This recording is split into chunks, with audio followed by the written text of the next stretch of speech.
Hi friends, welcome to the Microsoft Excel 2016 video lesson series. In previous tutorial we have seen some font related option like how you can increase and decrease size of your font, how you can give color to your font and many other options.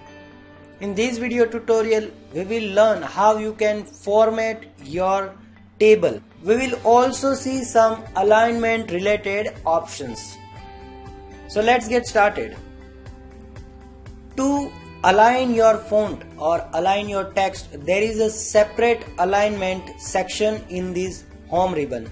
So from here you can align your text into your data table. For example, if you want to left align your forecast data, then you can just click on to this cell and select left align. So it will be aligned to left. But I am undoing that change.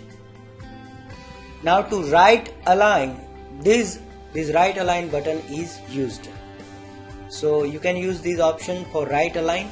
If you want to align your text to center, then this center is used. For example, I am clicking onto this cell and I want to align all the data of this channel to center. Then I can select those cells and click on to this center button. Likewise, you can also vertically align your cell text. So currently this cell is bottom aligned. Now I want to make it center aligned. So it is now vertically center aligned. So this is about aligning your table data. Now I already taught you how you can merge your cell using this merge and center option. So it automatically merges cells and gives center align to your cell. But you can also remove this center alignment by clicking onto this cell center button.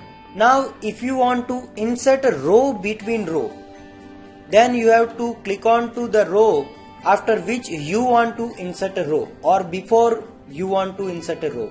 So click on to this row and select this insert row button.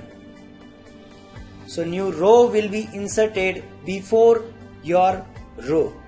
So this is how you can insert a row into your table.